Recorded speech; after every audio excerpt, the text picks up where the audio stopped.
Well, lawmakers are busy in Lansing, trying to figure out if there's enough support to raise the state sales tax to 7%, and that extra money will go to fix our notoriously bumpy roads. So there is a little work going on in Lansing right now, some conversations, but you think they're going to be able to get anything done in time to put something on the ballot by November?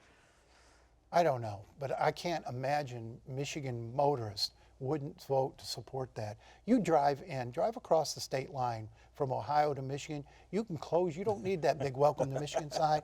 You can just feel it from your tires. You hit that I-75, as soon as you cross the road, you're like this. We have miserable roads, and we do need more funding for roads. We also need better construction practices and lower truck weights. Yeah, I mean, we got to start paying for the roads, just like we got to start paying for schools, just like we got to start paying for. Okay, but is the state sales tax the way to do it, as opposed to a fuel tax or anything else? I'm more of a fan of user fees for roads, and I think that model works in a lot of states. I'm a big fan of toll roads too. I think that when you go to states like Ohio, the reason that I-75 through Ohio is so good is because they have the turnpike going east-west. All that money goes into all of the roads in that state. We can't do that as easily because we're not a pass-through state. But I'm not sure. Ourselves I'm not sure why I-75 between Toledo and Port Huron is not. Well, because it doesn't go to Port Well, Huron. I-75 doesn't go to, but 94, you would toll I-70. We've just redone the math. To Flint, and then you really ought to get 69. out of the city and take a drive. Once in a while, Steve. I know where I'm going. User fees are great, and I support a higher gas tax for this, except that it's a shrinking revenue pool, constantly shrinking revenue pool as gas mileage goes up and miles driven goes down. I think the 1 cent sales tax, if they accompany it with better practices on construction, and if they police truck weight so we're not constantly fixing the same roads, I think Michigan the truck weight thing is is for real. We have the highest permissible truck rate in the country, and if you go over that weight, you only pay 50 bucks. It's not a sensible system, and that's why the roads are in such bad shape. Okay, so obviously everyone would agree that we need our roads fixed, but it's interesting and where you would put that list on the priority, because you touched on it a little bit about we need more money for roads. We need more money for schools.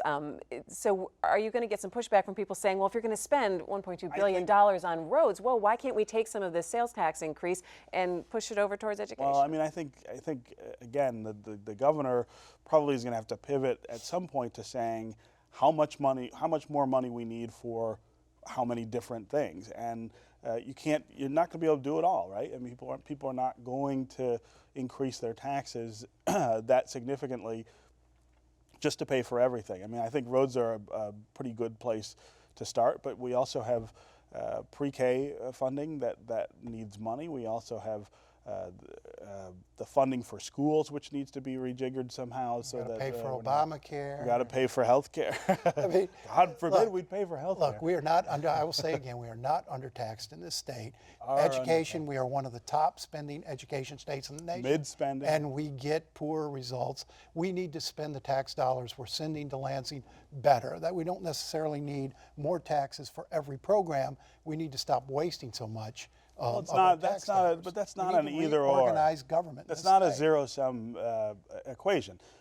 We need to spend better, and we need to be more efficient, but we also need more money for things that we've shorted over the last. Yeah, what about a little bit of higher education? Higher education, great place to start. And it is a big place to start. But you go to tell a taxpayer whose income in this state has gone down 22% over a decade that, hey, we want you to pay more to support the universities. We want you to sacrifice, but we're not going to ask our professors to teach more than one class a semester for risk of offending them. I think that's not. Fix what's inefficient but first again, before you come to taxpayers. But again, that's a zero-sum sort of either or that gets you sort of arguing in a circle and chasing your tail.